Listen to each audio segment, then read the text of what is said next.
Hello, welcome to what was supposed to be a Tokusatsu Thursday's review, but I had something unexpected come up, so I probably won't be uploading this tonight. Because I had a, busy evening, right? So yeah, today I'm reviewing the 2010 Kaiju film Death Kappa, which is rated TV-14. Directed by Tomoo Haraguchi and starring Daniel Aguilar, Matt Alt, I have no idea who that is, and Hideaki Anno. Yes, that Hideaki Anno from Evangelion, which he's only in the movie for less than 10 minutes. Right, so I should mention the movie is like an hour and 19 minutes. 19 minutes and 39 seconds. So this is one of those movies where this is going to be one of those movie reviews where I'm probably going to spoil everything. So if you don't want to be spoiled, the movie is on Tubi for free, and if you like it, please support the official release, right? So this movie was holy crap, this movie was like, it's a thing where it's titled like sci-fi fantasy action adventure. This movie's obviously supposed to be a parody film, at least you would hope so, with all the pointless gags that they put in the movie and the budget of the thing, right? So yeah, so the movie's about this failed idol singer, which I think her name was I can't remember her name. Okay, I can't remember her name. Who's returning home to her small, I think, mountain village. I don't know. It's not mountains. I don't know. Right, small town, right? Where and immediately the first couple people you see have deformities. One's like a hunchback guy with a weird left side of his face, right side of his face, and another guy who has like a small face on his cheek, right? So it's like, and she doesn't even react weird to any of this, right? So she comes home and she goes to meet her grandmother, right? Who's been taking care of her since her parents died, right? And for some reason they decide to meet on a mountain road, right?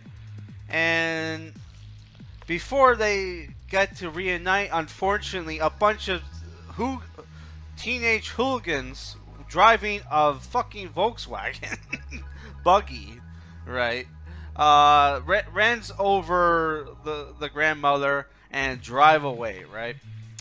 And so after that, our main character takes over the family business, which is being like a shrine priestess who protects this shrine where they have a mummified Kappa, which, thanks to the narrator of the film, who's like a Japanese speaking Spanish guy, who gives us an explanation of what Kappas are, which are cucumber eating water goblins that love eating cucumbers, and they're sumo experts, right? So yeah, so at first you think, oh, the Kappa is going to come to life and it's going to kill all the teenagers, right? Turns out it wasn't teenagers, it was World War II Japanese soldiers, right? Who tried to kidnap the Kappa, who killed the teenagers, well, kidnapped the two girls, right? And tried to kidnap the Kappa, only for our main character to save the Kappa, right? Because she really likes the Kappa, not just because it's her job, because she's a shrine maiden, but because the Kappa likes her music, right? Which she played at her home, and like the Kappa shows up right to dance, right? Yeah. So what happens is that our main character gets kidnapped by the World War II Japanese soldiers who have really weird flags. They're not what you think they are, but they're like they're obviously inspired by the certain World War II flags that the Axis had. Right? So she gets kidnapped, and she gets introduced to this crazy Japanese scientist who tells her the whole story of their group, how they're like surviving family members of Japanese World War II soldiers that hid in this village, right, where her grandfather was a crazy scientist, developed mermen that was made by taking DNA from the mummified Kappa, right? And he died before they were going to do their plan where they were going to invade America with an army of mermen, right? And that's when Hideaki Anno and this other guy show up, and they start explaining why they're doing what they're doing, right? Because Japan has turned soft, blah blah blah. We've heard all this stuff before, right? And Hideaki Anno was very over the top, and for some reason there's a guy with a video camera recording all this, right? And they even bring in like two of the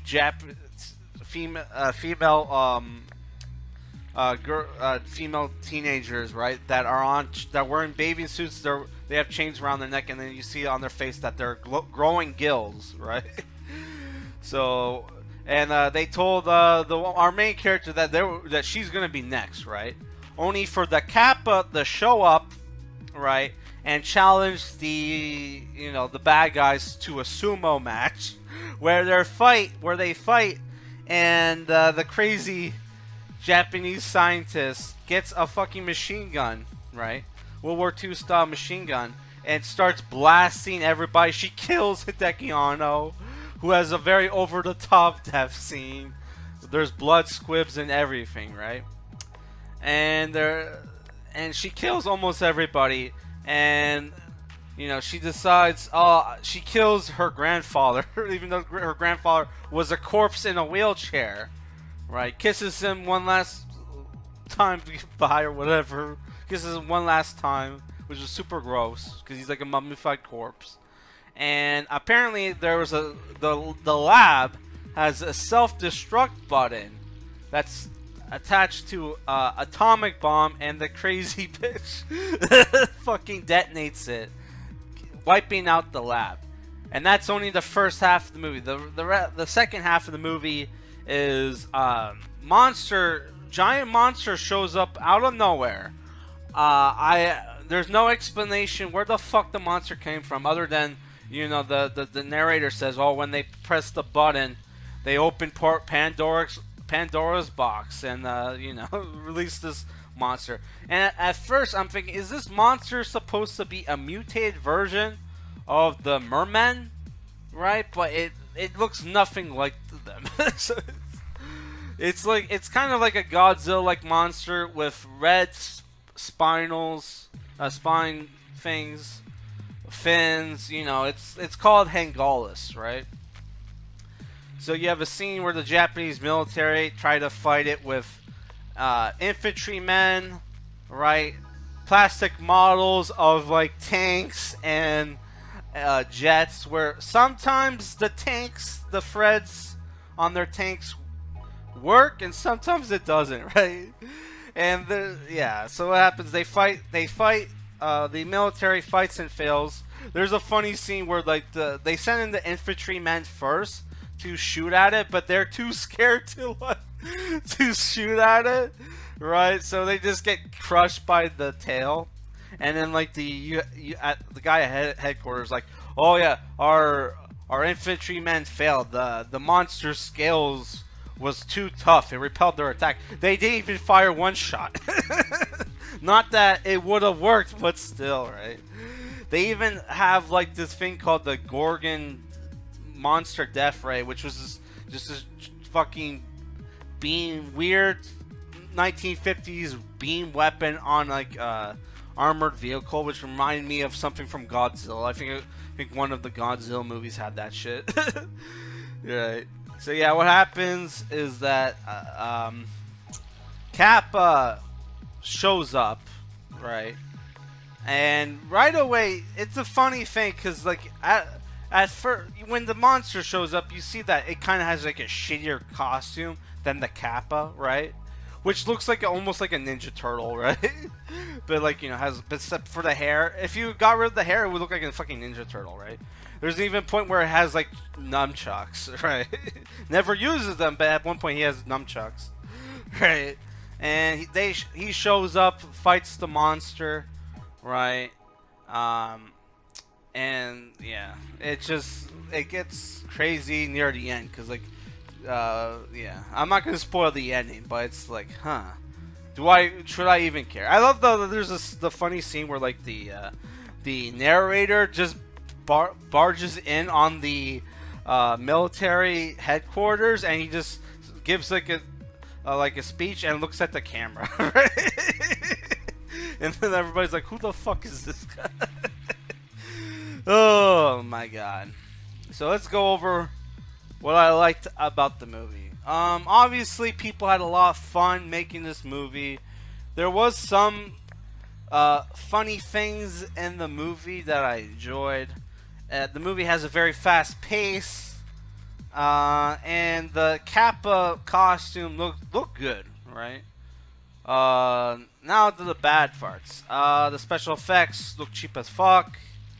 I think there's bad acting. I don't speak Japanese, but it seems like there was bad acting to me, and characters who should have probably died during the atomic explosion, like including the Kappa itself, somehow survived, and there's no explanation. Yeah. But overall, I think the movie, it's one of those movies where the movie's not good, but it's one of those movies where it could be like a fun, it's so bad it's good kind of movie, right? Or not. So I'm giving it like a 5 out of 10. Not as bad as all the Tokusatsu channels said it was, and you know the Hideaki Anno cameo was pretty funny. Yeah, so that's it for this review, guys. Peace.